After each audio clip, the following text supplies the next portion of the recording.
Saya tantang kalian, kumpulkan kalian punya seluruh wali-wali Allah, datang ke kuburan Hasyim Asy'ari, doakan saya, mubahlah. Kalau Faisal, cuma seorang Faisal Assegaf yang mengatakan bahwa Hasyim Asy'ari adalah sejarahnya sejarah Kopingho, sejarah penuh kebohongan. Jadi yang kurang ajar itu Gus Baha yang memanipulasi semangat NU untuk mencintai baginda Rasul. Omongan Faisal Assegaf itu yang tentang menghina NU itu semua cuma sampah. Itu noise kalau di dalam musik itu, wing gitu bikin berisik gitu. Mudah-mudahan segera ditangkap. Pak Kapolri, halo, tangkap itu orang bikin berisik. Assalamualaikum warahmatullahi wabarakatuh. Untuk menjaga marwah NU, untuk menjaga Mbah Hasyim Asy'ari, dan untuk menjaga Kiai Haji Abdurrahman Wahid. Hari ini insya Allah kami akan melaporkan Saudara Faisal Assegaf dari Barisan Kesatriaan Nusantara. Bismillahirrahmanirrahim. Bismillahirrahmanirrahim. Bismillahirrahmanirrahim.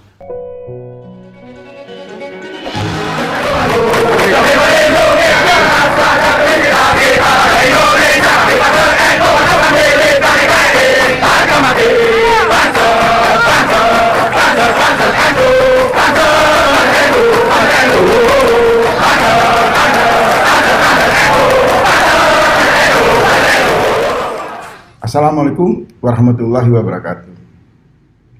Saya sudah nonton kalian punya berbagai video dan pernyataan-pernyataan konyol yang menyerang diri saya pribadi, bahwa saya ini bersuara mengkritisi sejarah NU yang saya anggap sangat-sangat menyimpang dari awal pembentukannya hingga proses selama 90 tahun lebih.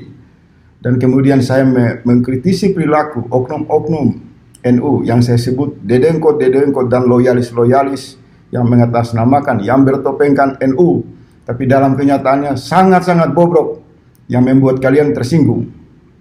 Dan kalian menuduh saya seolah-olah saya ini mendapatkan sesuatu atau disuruh oleh orang lain untuk berbicara kebenaran di ruang publik yang menjadi hak setiap warga negara. Apalagi saya ini umat Islam, aswaja. Apa-apaan kalian? Kalau kalian punya bukti saya mendapatkan sesuatu imbalan untuk mengobok-obok NU, saya minta sekarang kalian arahkan bukti itu kepada aparat penegak hukum. Sangat bodoh kalian. Begitu bencilah kalian sama saya, yang kalian klaim punya bukti bahwa saya itu dipakai, ditunggangi oleh kepentingan lain untuk mengobok-obok NU. Laporkan sana ke aparat, bawa buktinya. Tapi saya kasih ingat ya, ucapan kalian sangat berlebihan. Saya ini cuma satu semut menghadapi NU yang kalian bilang sangat-sangat besar, yang disebut dengan ormas terbesar di Indonesia. Raksasa. Seekor semut melawan raksasa. Tidak ada pengaruh. Kalian begitu besar. Semua kalian klaim kalian paling besar di Indonesia. Omong kosong, nol besar. Kalau kalian punya bukti, beberkan buktinya itu kepada publik. Pembunuhan karakter kepada diri saya tidak ada pengaruh. Karena fakta-fakta kebenaran tidak bisa kalian ubah. Mau apa? Mau pendekatan Islam. Kiai Haji Hasyim Asy'ari itu adalah punya karamat. Wali-wali Allah paling banyak di NU. Sekarang saya tantang kalian. Kalian baca Yasin, baca Quran, kita mubahlah.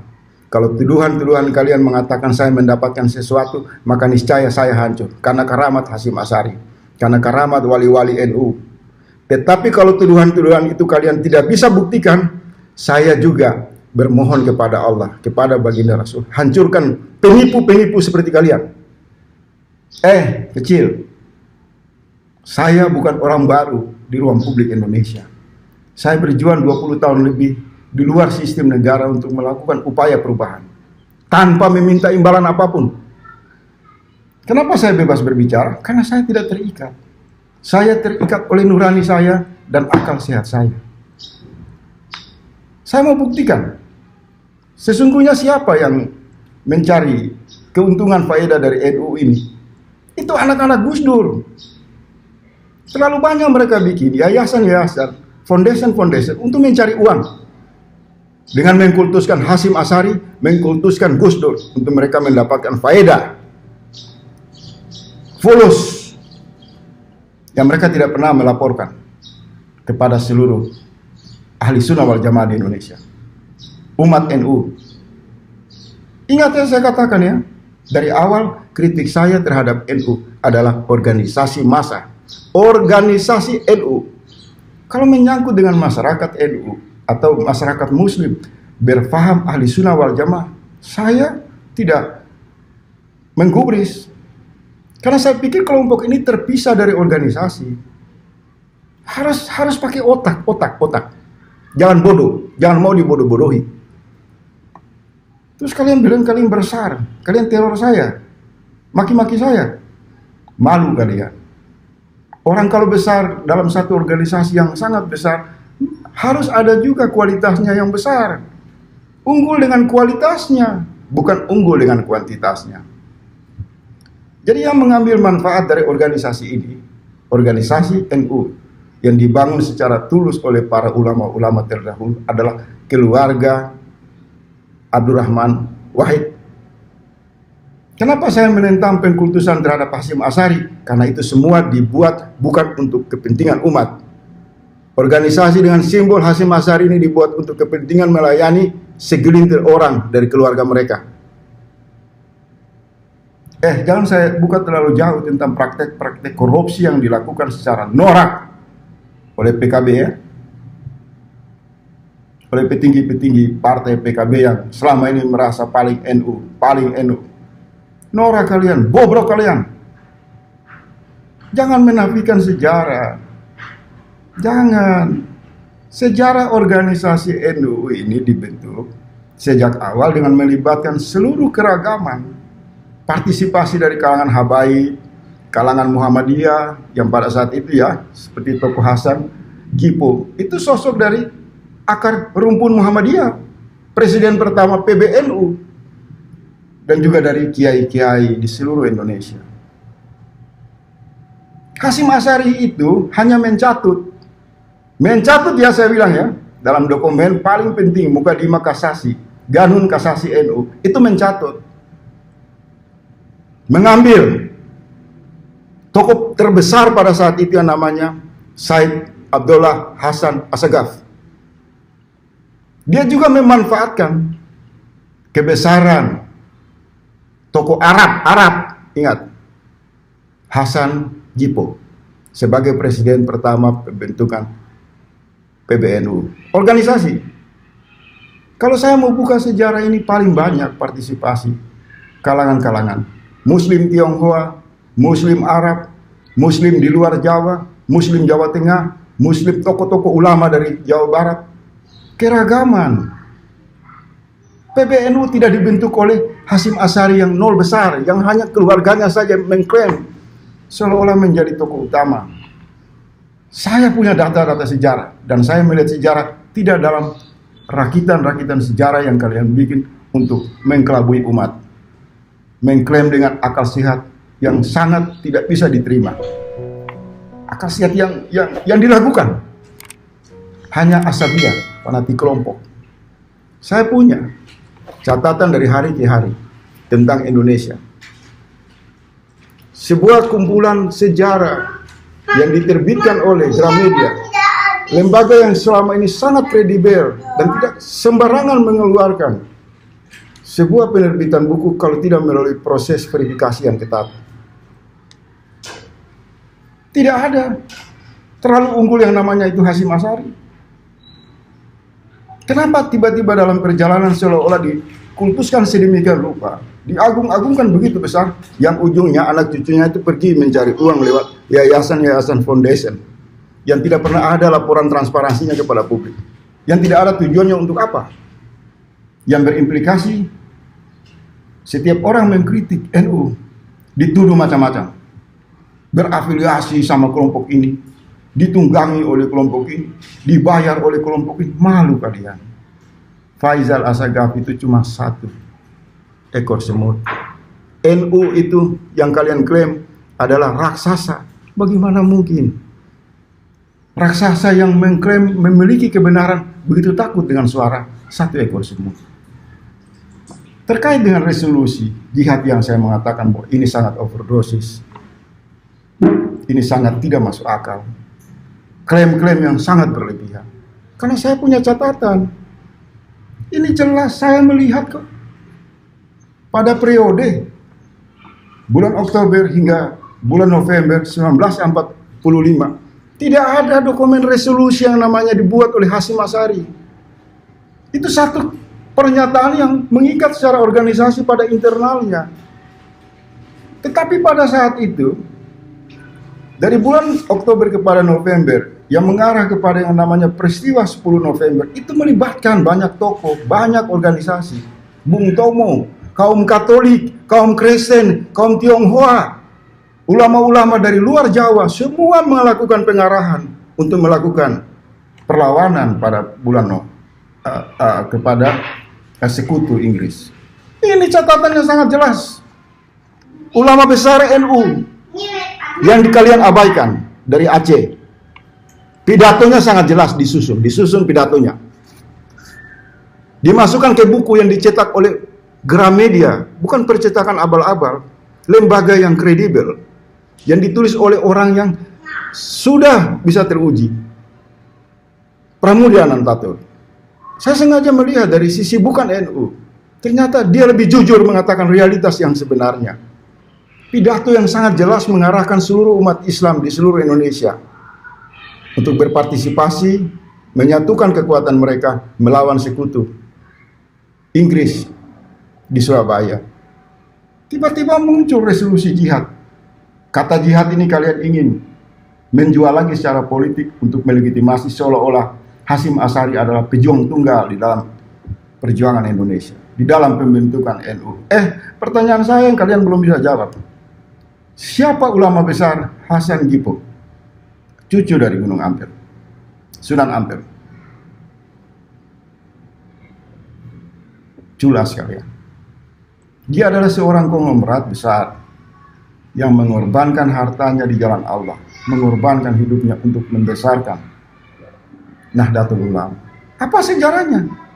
Baru muncul kan di situs-situs NU pada tahun 2021, pada tahun 2018. Kuburannya baru ditemukan pada tahun 2015. Ada masalah di dalam sejarah NU. Masalah serius. Bukan hanya Hasan Gipo, tapi nama-nama kalangan dari berbagai keragaman suku dan etnis yang ikut membesarkan NU di awal-awal pembentukan Nahdlatul Ulama itu seolah-olah dihapus. Hasilnya kalian hanya sekarang mencaci maki Arab tidak punya peran di dalam NU. Yang bukan Aswajat tidak boleh ngomong NU. Siapa kalian? Organisasi ini dibentuk dengan sangat tulus, sangat mulia, untuk menyatukan kesadaran kolektif, memajukan bangsa dan negara, memajukan umat Islam dalam pandangan Islam yang rahmatan lil alamin, bukan pandangan moderat sekuler dalam pandangan Yeni Wahid, Gus Dur yang seenaknya ngomong Al-Quran itu kitab porno, yang mulut kalian terkunci karena sudah terlanjur mengkultuskan manusia-manusia seperti itu. Sejarah itu bergerak ke depan. Untuk apa? Untuk membangun kesadaran dari tujuan-tujuan mulia kepada perubahan yang lebih bagus. Bukan sejarah berhenti pada foto besar Hasyim Asy'ari yang kalian agung-agungkan seperti dewa. Kalau dia keramat, saya kasih tahu, tuduhan kamu, saya mengkritisi NU, mendapatkan imbalan atau dipakai oleh orang lain, hancur saya kasih tahu. Demi Allah, demi Rasul, kalian sangat-sangat busuk dan pemfitnah. Saya tantang kalian, kumpulkan kalian punya seluruh wali-wali Allah, datang ke kuburan Hasyim Asy'ari, doakan saya, mubahlah. Kalau Faisal Assegaf berbicara bukan karena suara nuraninya, bukan karena pikirannya dalam rangka memperbaiki organisasi ini, tapi karena imbalan, maka Faisal Assegaf hancur sehancur-hancurnya, dan keluarganya akan hancur sehancur-hancurnya. Saya tantang kalian sekarang, jangan pernah gertak orang. Jangan ajarkan saya dengan kejujuran. Saya bisa berani berbicara begini karena saya tidak punya ikatan apapun kepada orang lain, kepada kelompok manapun. Saya bergantung sama Allah. Seekor semut yang bergantung kepada Allah menghadapi kalian dengan yang sombong, yang katanya kalian itu besar, kalian itu raksasa. Nol besar, saya kasih tahu. Mau apa?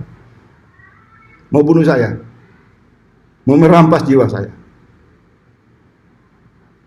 Nah, bodoh kalian. Itu menunjukkan bahwa kalian itu sumbu pendek. Kalian tidak mengamalkan Islam. Kalian tidak meresapi ajaran Islam. Islam itu penyayang. Seorang Sayyidina Umar yang begitu keras kepada baginda Rasul, dengan lemah lembut Rasulullah merangkulnya, merubahnya menjadi orang yang baik. Cuma seorang Faisal Assegaf yang mengatakan bahwa Hasyim Asy'ari adalah sejarahnya sejarah Kopingho, sejarah penuh kebohongan. Kalian, dia itu manusia, tokoh biasa, sama dengan kita semua. Dan ucapan saya ini bukan sekedar ucapan, saya merujuk kepada pernyataan Gus Baha, yang menurut saya dia tidak berakhlak, yang mengatakan bahwa Rasul Muhammad SAW adalah manusia biasa, sama dengan kita. Mau panggil Sayyidina, monggo. Tidak panggil Sayyidina, monggo. Apa-apaan ini kamu? Gus Baha, kamu itu jangan menggunakan agama untuk melakukan penipuan kepada umat. Rasul Muhammad itu manusia yang sangat-sangat luar biasa. Tanpa Muhammad nggak ada NU. Apa susahnya? Kamu bersama sikap ulama NU yang mengatakan wajib hormat kepada baginda Rasul. Tidak boleh memanggil namanya, harus memanggil Sayyidina Muhammad. Kalau penghormatan itu kalian lakukan kepada baginda Rasul sebagai rahmat di alam semesta ini, sebagai pemberian Allah yang sangat mulia kepada umat manusia, maka itu bentuk penghormatan kepada NU. Maka orang akan menghormati NU sebagai organisasi. Kosong kurang ajar kamu, ya, bahaya. Kamu tidak punya akhlak. Kamu mengajarkan sesuatu yang keliru dengan alasan-alasan yang kamu simpul-simpulkan menurut logika akal pendek kamu. Ciri NU itu adalah totaliti menghormati baginda Rasul, sehingga muncul di sana ada namanya ihtiram kepada Rasulullah. Orang mau menyebut nama saja malu, mau menyebut nama saja harus dengan lemah lembut. Itu ciri ahli sunnah wal jamaah. Itu ciri umat Islam Indonesia. Dan terbukti kan dalam kebudayaan kita, dalam bahasa kita, bahasa Jawa yang sangat halus, yang diajarkan para sunan-sunan, para wali-wali Allah, para pendiri NU, para habaib, para kiai, para ulama, lebih khusus masyarakat Jawa Islam, dengan sangat hormat menyebut Rasulullah, Kanjeng Nabi. Begitu pula masyarakat Muslim Nusantara, masyarakat Melayu, mereka mempersembahkan satu kata yang sangat indah ketika menyebut nama Rasulullah, yaitu baginda Muhammad. Jadi yang kurang ajar itu Gus Baha yang memanipulasi semangat NU untuk mencintai baginda Rasul dengan mengatakan panggil saja Muhammad, panggil saja, tidak usah pakai Sayyidina, atau pakai Sayyidina silakan saja. Kurang ajar kamu. Rasulullah itu institusi yang harus dihormati, cahaya yang menghimpun kita semua. Tanpa Rasulullah tidak ada NU. Cara-cara kalian memanipulasi logika di ruang publik ini sudah sangat pada kadar yang sangat tidak bagus. Saya tantang kalian untuk membuka sejarah lebih jauh. Apa itu Nahdlatul Ulama? Tidak berani kalian. Ada kan yang mengatakan siap berdialog? Mana? Saya tunggu, mana? Saya akan datang sendiri, saya kasih tahu kamu. Saya orang yang meyakini kematian itu ada sejak saya dilahirkan. Jadi jangan gertak saya dengan kematian. Hak saya untuk hidup itu tergantung Allah, bukan karena ancaman-ancaman kalian, saya kasih tahu. Bodoh, berpikir lokal. Bilang sama Hasyim Asy'ari, kenapa dia mencatut nama besar seorang tokoh habaib di dalam pidato pembentukan NU yang namanya Said Abdullah bin Ahmad Assegaf. Kalau kalian anti habaib di Indonesia, kalian benci orang Arab, dengan mengatakan mereka kadrun, tidak boleh kritik NU. Saya mau tanya, siapa presiden utama PBNU? Dia seorang Arab. Mundur cara berpikir kalian. Tidak boleh seperti itu. Saya kasih tahu kalian ya, saya marah sama elemen-elemen Islam ketika mereka menyerang etnis-etnis lain. Saya berdiri bersama umat melawan. Karena saya dalam rangka proses untuk pencerahan, pendidikan, untuk mengatakan tidak boleh. Ini rumah bersama, rumah kebangsaan. Dia Cina, dia Arab, dia Kristen, dia Muslim, siapapun. Semua itu diikat dalam konstitusi. Dalam satu produk ideologi yang dirujuk secara tulus dan ikhlas, yaitu Pancasila.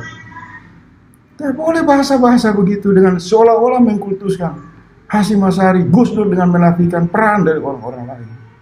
Pendiri NU itu adalah Muhammadiyah. Makanya di dalam nama dokumen Mukadimah Kasasi Danun NU tertulis tokoh yang memiliki juga hubungan dengan Muhammadiyah. Makanya presiden utama pertama, ketua umum Tanfiziyah pertama PBNU berasal dari lumbung Muhammadiyah. Berasal dari kekuatan-kekuatan Islam lain. Pada era itu nggak ada pertentangan-pertentangan yang berlebihan dalam rangka perbedaan organisasi. Semua disatukan karena kasih sayang, karena cinta sama Allah, karena cinta untuk membangun negara. Negara seperti apa? Yang saling sayang menyayangi. Bukan karena kamu raksasa, kamu klaim kamu besar, kemudian satu orang seperti Faisal Asegaf semut kalian caci maki pribadi saya. Saya bukan tokoh publik, saya bukan politisi. Sebagai seorang yang memang kritikus, tukang kritik, saya terima hujatan-hujatan kalian. Tapi saya bukan tokoh publik yang menginginkan suara, dukungan rakyat, gak penting. Tapi publik kemudian melihat secara lucu, raksasa melawan semut, bencong, malu kalian. Saya bersama alam, saya bersama kesadaran kebenaran, saya bersama alam. Dan saya himbau kepada semua pihak berhenti mengkultuskan Hasyim Asy'ari. Pengkultusan yang berlebihan dapat menimbulkan radikalisme, fanatisme yang dapat membahayakan. Penyesatan itu perbudakan akal. Cintai Hasyim Asy'ari dalam konteks hubungan manusia. Ikuti ajarannya yang baik. Ikuti nasihatnya. Hormati sebagai sosok ulama yang memberi keteladanan, bukan pengkultusan yang berlebihan, bukan fanatisme yang berlebihan. Sedikit-sedikit Gus Dur, ngomong kosong. Jadi terakhir ya saya kasih tahu ya, kalian semua para wali Allah, ulama-ulama dan delingkot loyalisnya, datang ke kuburan Hasyim Asy'ari, baca Yasin di sana. Sesuai tuduhan kalian bahwa Faisal Asegaf punya kepentingan politik, dapat uang, dapat sesuatu dari suara kebenaran saya. Saya tunggu. Saya mau lihat apakah tuduhan kalian itu punya fakta, punya bukti, atau memang lahir dari kebodohan dan kepanikan yang luar biasa. Saya nggak takut. Kamu jangan ajarkan saya kejujuran. Saya berani berbicara jujur seperti ini. Karena dasarnya hati, pikiran, dan satu orang. Ayo segera datang ke kuburan Hasyim Asy'ari. Bawa Quran, bawa ulama, bawa wali-wali, bawa semua orang yang kalian anggap punya karamat, punya karomah. Kita mau bahalat. Apakah kalian yang menggerogoti NU atau saya Faisal Asegaf? Kalian yang mengambil faedah dari NU atau saya Faisal Asegaf? Hati-hati kalau bicara ya. Kalian ini berhadapan sama saya, bukan Abu Janda, bukan Ade Armando. Ingat itu ya. Saya bukan orang baru di ruang publik. Saya berproses di ruang publik ini dalam waktu yang sangat panjang. Dengan berbagai penderitaan yang saya nikmati. 20 tahun lebih. Jadi saya mengenal kalian dari hari ke hari, dari jam ke jam, dari bulan ke bulan, dari tahun ke tahun. Perilaku kalian yang sangat bobrok. Mestinya kalian ngomong dong sama Yeni Wahid. Kenapa kamu bikin yayasan-yayasan pengumpulan dana itu kan? Dengan mengatasnamakan tokoh NU. Apa kamu udah minta izin dari kepengurusan PBNU? Apa kamu sudah mendapat restu dari masyarakat Ahli Sunnah wal Jamaah? Jangan kamu manfaatkan masyarakat Muslim Ahli Sunnah wal Jamaah yang kebetulan mereka aswaja, ya kan? Terus kamu klaim karena mereka maka inilah organisasi NU yang paling terbesar di Indonesia. Bodoh! Organisasi NU itu sedikit orang yang bertindak mengatasnamakan banyak orang. Banyak orang itu tidak pernah ada di dalam organisasi itu. Kalau ada 100 yang kalian klaim 110 juta untuk mencetak kartu anggota saja repotnya minta ampun. Bagaimana mencetak 110 juta anggota NU? Bodoh, sangat bodoh. Klaim-klaim seperti itu menunjukkan penipuan di ruang publik. Penyesatan, penipuan kepada umat Islam. Tidak boleh ada klaim seperti itu. Perjuangan aswaja di Indonesia itu ada di Muhammadiyah, ada di NU, ada di PKS, ada bersama orang-orang Katolik, ada bersama orang-orang China, ada bersama orang-orang Arab. Semua itu saudara. Jangan ngajarin saya soal pluralisme dan sekular anti radikalis. Omong kosong, bodoh besar. Bahalul sedikit-sedikit bawa ayat mau nantang-nantang saya. Jiwa saya ini saya sudah wakafkan kepada Allah untuk terus bersuara melawan orang-orang yang bertopeng agama, yang merasa dirinya paling besar. Apakah saya tidak mengkritik kelompok lain? Semua saya kritik secara proporsional. Dan ini memang momentum untuk perubahan NU, yaitu muktamar NU. Wajar kan? Sebagai bagian dari individu yang berpartisipasi dalam rangka membesarkan organisasi itu. Karena kenapa? Dari muktamar NU ke muktamar NU itu hanya memajang foto besar Hasyim Asy'ari. Malu kalian, mana ada organisasi dibentuk secara tunggal oleh satu orang. Turunkan foto itu, sudah cukup. Dia sudah jadi pahlawan nasional, anaknya sudah pernah jadi menteri dan pahlawan nasional, cucunya jadi presiden. Cicinya sibuk cari uang lewat yayasan-yayasan pengumpulan dana. Muktamar kali ini angkat foto besar seorang yang berjuang tulus untuk NU, yaitu Kiai Haji Hasan Gipul. Supaya umat juga melihat kebesaran hati daripada organisasi ini menghormati pendiri NU. Umat juga melihat ada sejarah yang hilang, ada sejarah yang dimanipulasi. Tanpa Hasan Gipul nggak ada NU. Dialah konglomerat, dialah tokoh arsitek yang saat itu menguasai ilmu-ilmu pengetahuannya, sekolah modern yang punya basis agama, punya harisma, lahir dari rumpun Sunan Ampel, yang pasang badan, yang membentuk seluruh kantor-kantor cabang. Dari seorang Hasan Gipul inilah menyebar ke seluruh Indonesia. Tapi dalam sejarahnya kan hilang, kuburannya baru ditemukan.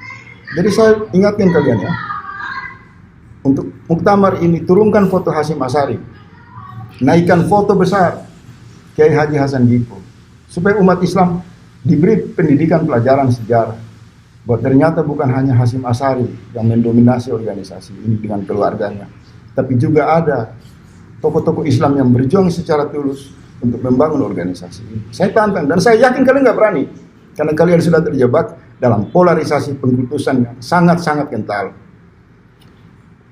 Mau nantang saya bicara sejarah, debat soal organisasi ini kita bedah, nanti malu kalian. Kalian tidak punya fakta, saya punya fakta. Saya melihat sejarah bukan dari NU, dari pihak yang netral, memotret dari hari ke hari, dari bulan ke bulan tentang peristiwa-peristiwa di awal-awal Indonesia merdeka dan pasca kemerdekaan. Ngomong gak punya data, siapa kan?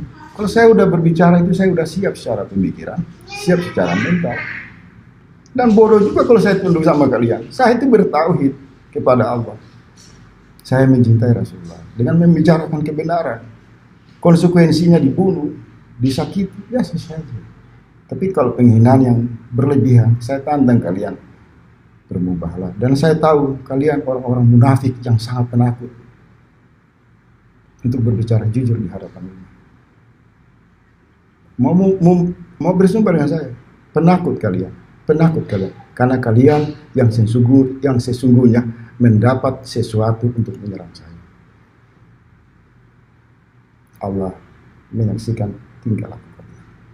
Wali-wali Allah tidak diam dengan perilaku kalian yang sangat bijak. Yang mengklaim besar raksasa melawan satu ekor semut. Bodoh, bencong. Semua orang itu mencintai NU dalam tanda petik sebagai organisasi dalam rangka perubahan yang lebih baik. Itulah sikap-sikap radikalisme, ekstremis, fanatik buta. Satu kebodohan yang kalian pertunjukkan itu malu di depan masyarakat Indonesia. Saya akan terus berbicara ya, tidak berhenti, untuk terungkap semua sejarah yang benar tentang ini. Wabillahi taufiq, wassalamualaikum warahmatullahi wabarakatuh. Muhammad bin Abdillah wa ala alihi wa ashabihi wa mawalah. Buya Said yang saya hormati, Pak Sekjen, dan seluruh yang hadir yang saya hormati. Alhamdulillah kita ini diberi kesempatan oleh Allah untuk khidmah kepada Nahdlatul Ulama sebagai satu organisasi yang didirikan oleh para ulama. Organisasi ini didirikan dan sepertinya sangat sulit untuk mengulang pendirian organisasi sekelas Nahdlatul Ulama sebagai sebuah jamaah. Jadi ada situasi yang sudah sangat sulit akhir-akhir zaman ini untuk membangun organisasi di Indonesia yang sekelas Nahdlatul Ulama. Kenapa? Satu, Nahdlatul Ulama ini adalah bagian dari perjalanan panjang kaum muslimin dan Islam semenjak zaman Rasulullah sampai hari ini. Kenapa? Karena Nahdlatul Ulama ini punya satu duplikasi yang tidak mudah. Nahdlatul Ulama dalam mencontoh Rasulullah ini menduplikasi sesuatu yang sangat tidak mudah, yaitu melanjutkan apa yang dilakukan oleh para wali, di mana para wali melakukan sesuatu yang sangat berat. Sesuatu yang berat itu adalah memfotokopi atau menduplikasi kehidupan Rasulullah. Nah, duplikasi bersama Rasulullah, kehidupan Rasulullah itu ada di NU. Apa? Yaitu sistem pendidikan yang namanya pesantren. Pesantren ini adalah duplikasi kehidupan Rasulullah yang komunal, di mana Rasulullah hidup bersama para sahabat dalam satu komplek, setiap hari bersama, setiap hari saling mengerti bagaimana Rasulullah mendidik anak, bagaimana Rasulullah mendidik keluarga. Ini setiap hari kumpul bareng bersama para sahabat. Kehidupan seperti itu bisa diduplikasi oleh Nahdlatul Ulama melalui sistem pendidikan pesantren. Namanya menggunakan bahasa lokal, bahasa yang sudah ada, yaitu santri dan pesantren, akan tetapi sistemnya adalah sistem duplikasi kehidupan bersama Rasulullah, bersama para sahabat. Betapa sistem komunal itu sulit untuk diterapkan bagi orang yang tidak cukup punya kekuatan batin untuk berbagi bersama orang lain. Nah, itu bisa terjadi di NU. Makanya sistem komunalnya Rasulullah itu bisa kita lihat dari bunyi hadis. Bunyi hadis itu sangat komunal karena amarona, aku diperintah. Itu dekat. Nahana, aku dilarang. Itu dekat. Kunna ma'a Rasulullah, itu dekat, wong aku bersama Rasul. Ro'a itu Rasulullah, aku melihat Rasulullah, berarti itu dekat. sami itu aku mendengar itu menandakan kedekatan dengan Rasulullah. Yang agak jauh itu yang akhbarona, aku mendapatkan kabar. Nah, sistem komunal Rasulullah bersama dalam kehidupan para sahabat itu bisa diduplikasi oleh Nahdlatul Ulama. Makanya NU ini tidak pernah kehabisan stok untuk menduplikasi ajaran Rasulullah dalam konsep al-ulama warasatul anbiya. Dan ini tidak mudah. Kiai hidup bersama santri, berbagi makanan, berbagi ruang, berbagi rumah, berbagi kehidupan. Itu persis dengan kehidupan Rasulullah, berbagi rumah, berbagi makanan bersama para sahabat. Maka benteng duplikasi kehidupan Rasulullah dalam konsep laqad kana lakum fi rasulillahi uswatun hasanah. Konsep uswah itu bisa diterapkan oleh para ulama. Makanya ulama tidak lagi kemudian mikirin konsep nyontoh jenggotnya, nyontoh cingkrangnya. Para ulama udah menyelesaikan itu karena mampu mencontoh dalam sistem yang paling berat. Nah, itu yang dimiliki oleh Nahdlatul Ulama, yang akhirnya kemudian itu diduplikasi semenjak zaman para wali sampai kemudian hari ini. Dan NU tidak pernah lepas mengatakan bahwa Nahdlatul Ulama adalah penerus para wali. Nah, ketika duplikasi-duplikasi itu menempati wilayah-wilayah yang jauh, itu wilayah-wilayah yang jauh menghasilkan ulama-ulama besar, ulama-ulama yang mumpuni. Maka kemudian para ulama itu melihat situasi. Ada situasi yang dilihat oleh para ulama bahwa harus ada pembentukan jam'iyah. Jadi pembentukan jam'iyah ini semata-mata adalah memberikan wadah. Di situ para ulama tidak kemudian memberikan otoritas membentuk sistem agama. Karena sistem keagamaannya sudah diwariskan oleh para ulama sebelumnya dalam konsep al-ulama warasatul anbiya. Jadi otoritas keagamaannya tidak kemudian dibikin oleh para ulama, akan tetapi dibikin oleh Rasulullah, petunjuk dari Allah yang kemudian dilangsungkan oleh para ulama.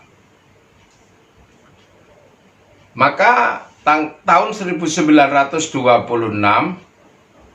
yang dikenal dengan pendirian jam'iyah adalah proses mendirikan jam'iyah yang mewadahi ahli sunnah wal jamaah untuk merespon keadaan. Dan untuk kebutuhan itu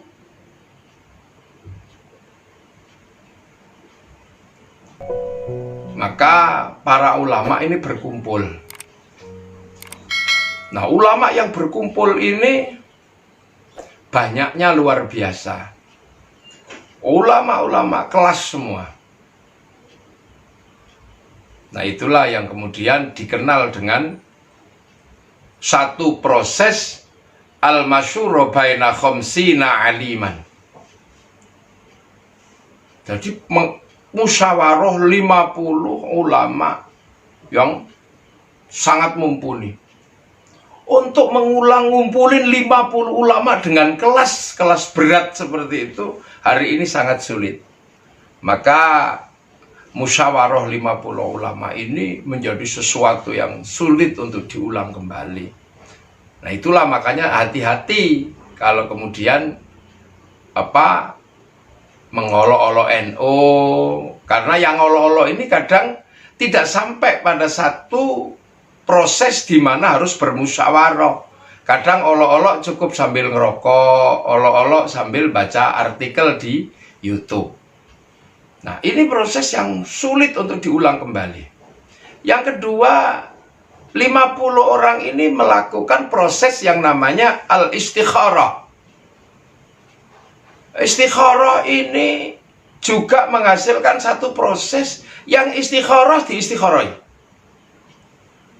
Jadi ini prosesnya luar biasa. Setelah masyhur baina khamsina aliman, ada proses namanya istikharah. Nah, yang istikharah ini juga diistikharoi. Nah, setelah proses itu ada proses terakhir, yaitu proses di mana setelah musyawarah, setelah istikharah, ada proses terakhir yang namanya as-su'alu li ahlil mukasyafah. Bertanya kepada ahli kasyaf. Nah, ahli kasyaf waktu itu yang ditanya adalah Syekhona Khalil Bangkalan. Nah, setelah ditanyakan kepada Syekhona Khalil Bangkalan, hampir 3 kali pertanyaan pertama kepada Syekhona Khalil gak dijawab. Ya, Syekhona Khalil cuma menunduk. Maka kemudian pulang bahwa ya, Syekhona Khalil belum menjawab. Yang kedua, datang lagi belum dijawab juga. Baru kemudian bertanya yang ketiga setelah beberapa waktu, Mbah Khalil kemudian berdiri, masuk ke dalam kamar dan mengambil tongkat untuk diserahkan kepada Kiai Hasyim Asy'ari. Dan ini tokoh sentralnya adalah Kiai Haji As'ad Syamsul Arifin. Nah, inilah proses. Makanya kalau sekarang 3 orang mendirikan organisasi, kemudian didaftarkan kepada notaris, merasa seimbang dengan Nahdlatul Ulama, ini sama sekali tidak imbang. Ada 4-5 orang kemudian bikin organisasi, didaftarkan pada Kumham, merasa sejajar dengan Nahdlatul Ulama. Ini adalah sesuatu yang sangat tidak imbang.